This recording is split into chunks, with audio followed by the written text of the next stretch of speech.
Chevron 1973. Llega Oldtimer, el fuera de serie de General Motors, proyecto a cargo de Jorge López, titular del concesionario Grandío y López, que fue el que se le ocurrió la idea de sacar un Chevy por sobre lo que era la exitosa Coupé Chevy, pero para todo aquel que buscaba un auto distinto y exclusivo. Es así como verán, nuevo frontal, nuevo paragolpe, cambiaba la estética, si bien era este apéndice que se le agregaba sobre el corte transversal, pero el auto tenía un cambio de carácter importante. Motor con un incremento de potencia, llantas que podían ser las 442 o las que ofrecía en exclusividad para el Chevron, una llanta diseño flor como se le decía. El auto podía venir dotado de franjas o no, de acuerdo al gusto de su comprador. Y la parte posterior, alerón prominente, con leyenda Chevron, y sumaba un plafón más por lado del clásico plafón original de la Coupé Chevy. Paragolpe del mismo diseño, solo de color negro. Chevron 1973.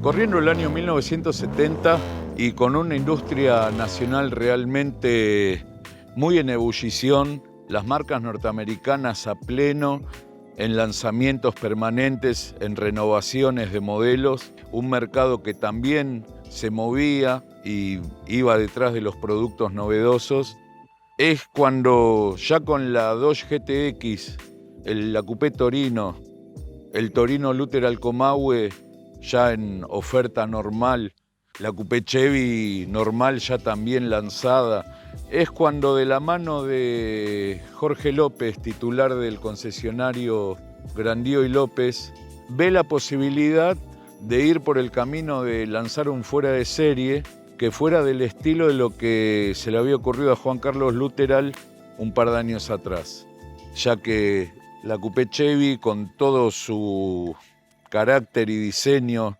esa cola fastback que tenía, que realmente era innovadora en el segmento de los coches grandes, del segmento F, si bien tenía parantes, pero no por eso el auto perdía encanto. Un auto que realmente llamaba mucho la atención y que sin dudas para Jorge López veía que podía tener una vuelta de rosca más el modelo y ofrecerle al usuario realmente de alto poder adquisitivo, que iba en búsqueda del auto distinto, de tener el fuera de serie pero de una marca masiva, es decir, que tuviera una provisión de repuestos normal, que por el hecho de tener un auto caro y distinto no significara ante alguna rotura tener algún inconveniente a la hora de la reparación.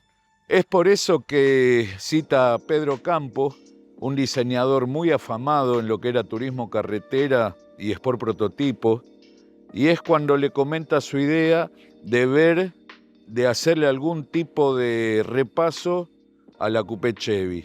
Es a partir de ese momento que la idea empieza como a tomar forma, y para noviembre de 1971 es cuando se lanza el nuevo Chevron.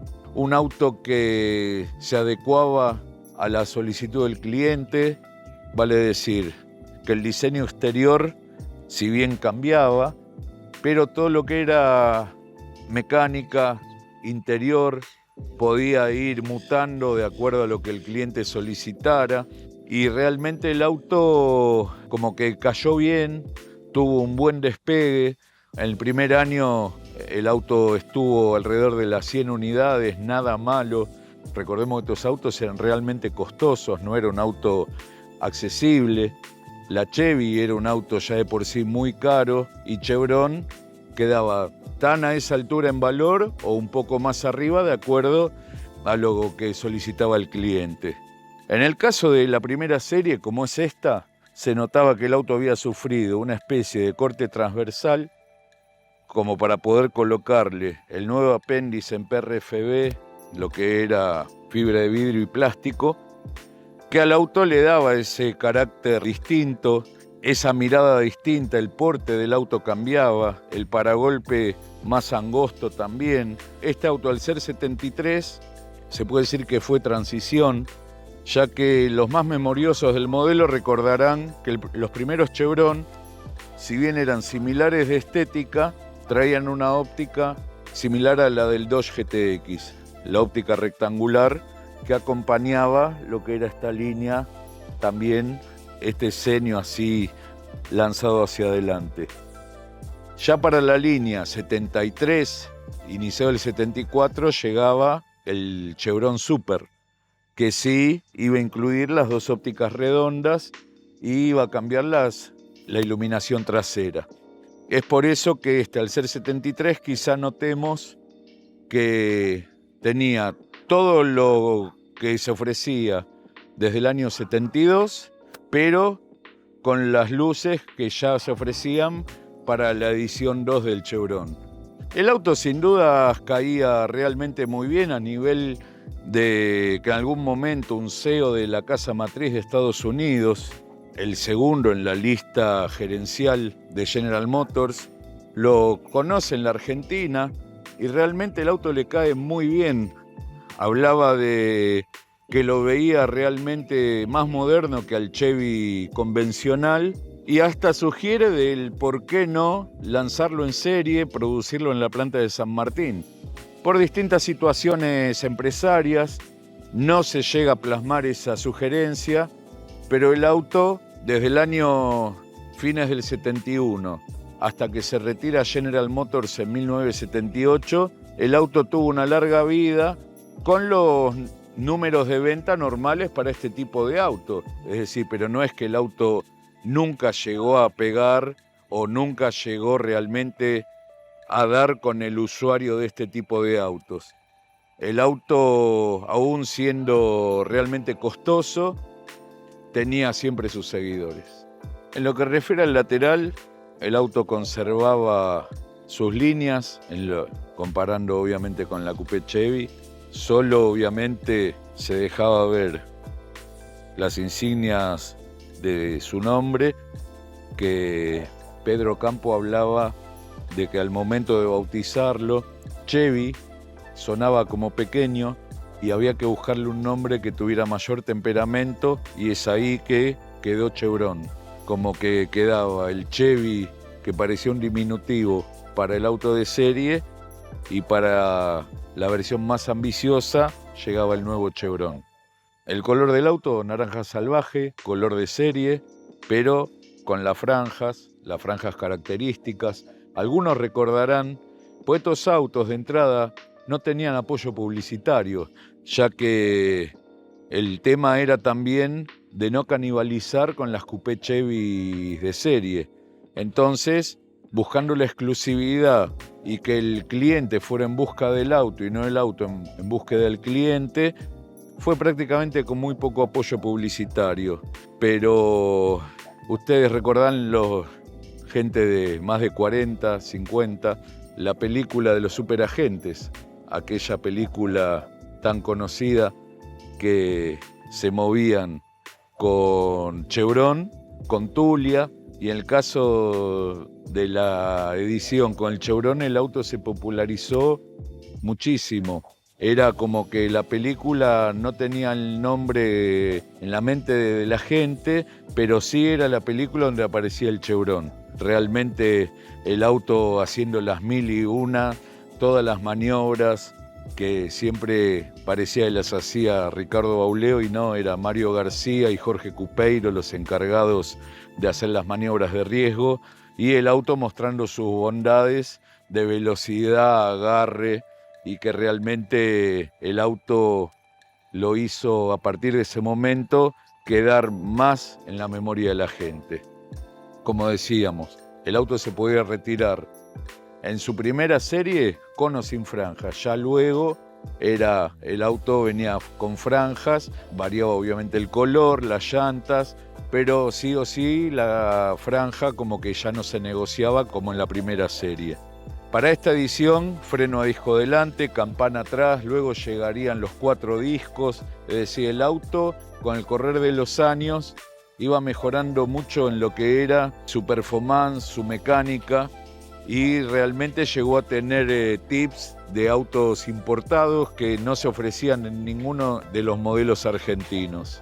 Ya llegando a la parte trasera es donde también se notaba el mayor de los cambios, este gran alerón con las 2 punteras, que en la parte central, más allá de la combinación de color, aparecía nuevamente la insignia grande, las letras grandes de Chevron, y por debajo se notaba el otro cambio, que era el agregado de 2 plafones más, del mismo estilo que los originales, pero invertidos, como podemos ver, que después fue una moda que se agregó en los autos de serie. Mucha gente lo empezó a usar en sus Chevys particulares, hasta en 4 puertas, de ir y colocar 2 plafones más, cortando el embellecedor central. El paragolpe, el mismo paragolpe de serie, solo que se pintaba de negro como para darle un look más deportivo.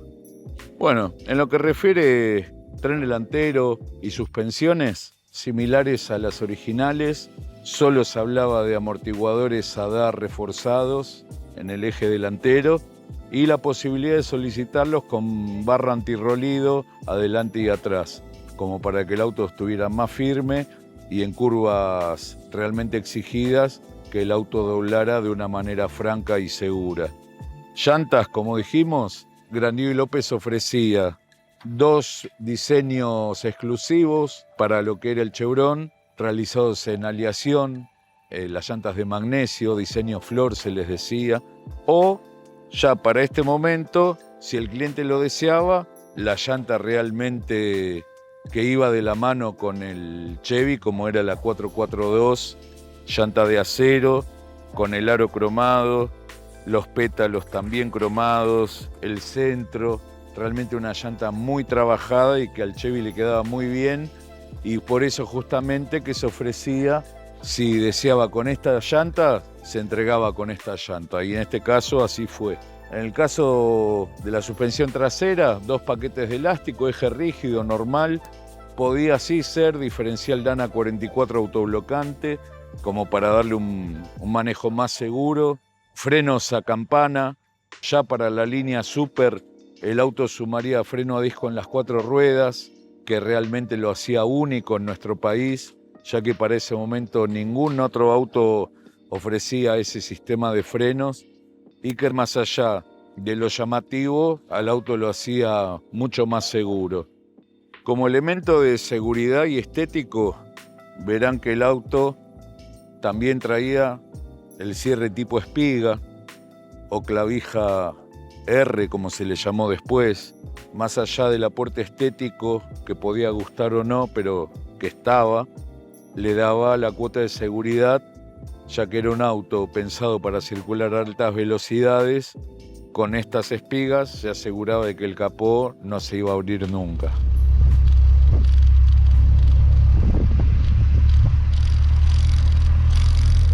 Bueno, llegamos al motor del Chevron. El viejo, querido y conocido 250, Holley doble boca 40 de garganta, un auto que realmente ya en la versión estándar de Chevy funcionaba bien. En este caso, con los pequeños toques que se le hacían, se hablaba, según test de época, unos 185, 187 kilómetros por hora, nada mal. Después, en la versión siguiente, mejoraría aún, es decir, el auto como que no se quedaba solo en lo que era un look, una estética deportiva, sino que había un valor agregado en lo que era su mecánica. Se podía variar las relaciones de caja de dirección también, como para que la dirección quede más suave o más pesada, de acuerdo al estilo de uso que uno le iba a dar. En este caso no hay ni aire ni dirección, solo sería lo estético, ya que el interior es el mismo interior que traía la Chevy de serie, pero el motor sin duda se nota que tiene un plus. Motor 4.100 centímetros cúbicos, 8,5 a 1 de relación de compresión, múltiple penín, en este caso un equipo de escape realmente que lo hace sonar muy bien. El carburador Holley, el motor como tal cual lo indica su filtro de aire ya es el 250 Plus, que ya lo hacía funcionar muy bien. El auto, la verdad que lograba un equilibrio muy interesante y esto parece repetitivo, pero con estos autos hay mucha gente escéptica, mucha gente que quizás rechaza el diseño de estos autos, pero estos autos no fueron un fracaso, ni mucho menos. Lograron el objetivo. Chevron, desde el año 71 hasta el año 79, que se dejó de producir, ya hasta una vez retiró General Motors de la Argentina, logró vender unos 430 autos. Realmente una cifra nada despreciable, porque es aparte algo de lo que ya sabe el que lo ideó, digamos, el auto, que es un auto de muy bajo volumen, muy exclusivo y que se iba a cobrar a un valor alto, pero que iba a llegar al nicho de usuario que realmente buscaba este tipo de auto. Un detalle de color que creo que les va a interesar. A diferencia de las Luther Comahue, que no eran numeradas, Grandio y López sí lo hacía, colocándole esta chapita BIN, donde figuraba el número de unidad, la fecha, el color en código y en qué planta. Planta le llamaban en qué sucursal hacían la modificación, ya que podía ser en la avenida Santa Fe, en la calle Güemes o en la avenida Figueroa Alcorta. Y ahí es como numeraban cada sucursal como planta. En este caso, el auto es la unidad número 241 de 430 que se fabricaron en total desde noviembre del 71 hasta el año 1979.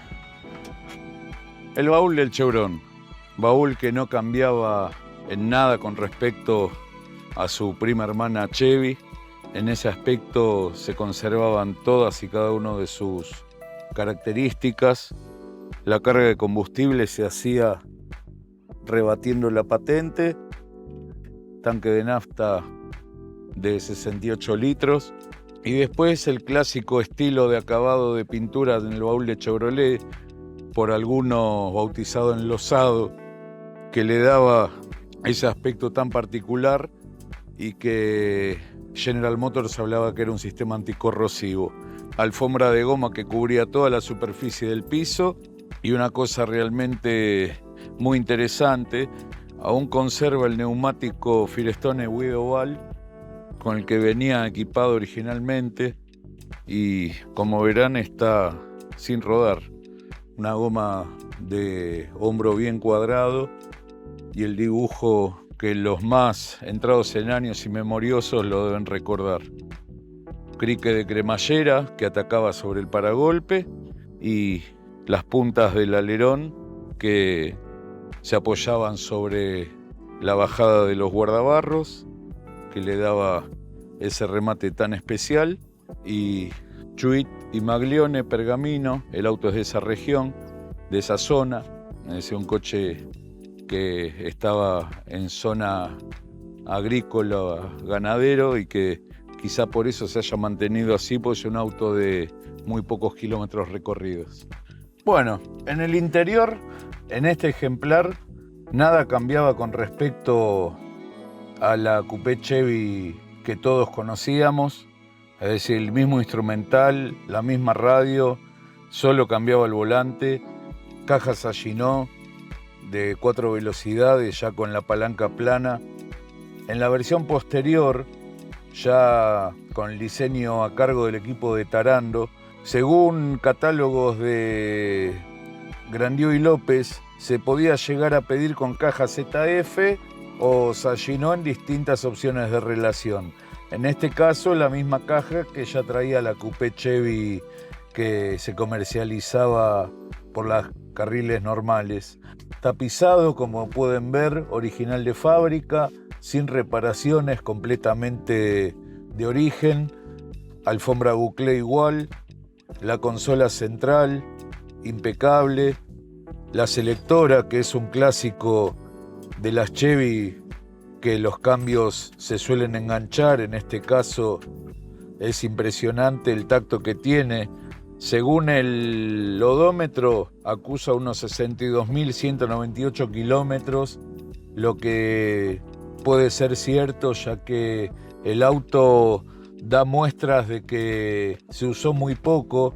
Las tapicerías, todo lo que es paneles de puerta y demás, el pomo de la palanca de cambios, que también era un fiel testigo del paso del tiempo y del uso, está como nuevo.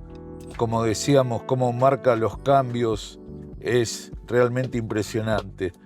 Manual del usuario, que también encontramos una particularidad en su interior, que es, en el año 98 se nota que le renovaron el caño de escape, está el cupón de garantía de Caño Silen, 15 del 7 del 98, con la factura haciendo mención de los 300 pesos que costaba el equipo.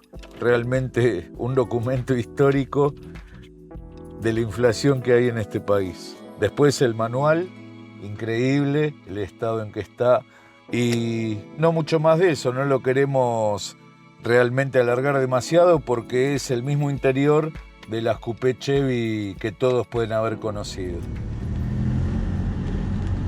Realmente un placer manejar este auto. No hay zumbidos, no hay golpes, ruidos de suspensión. La transmisión de potencia es notoria y realmente escúchenlo.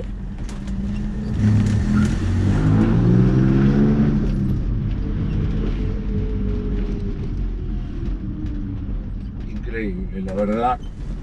Cuando damos con este estilo de auto, nos vamos realmente alegres porque no es que uno da con un auto restaurado y con vicios, sino que uno se da cuenta que está frente a un auto que prácticamente no se usó.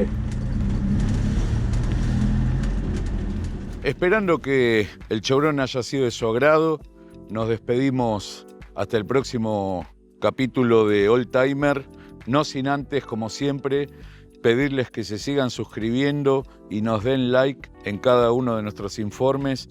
Así tenemos la posibilidad de seguir creciendo y seguir generando material de calidad. Hasta la próxima.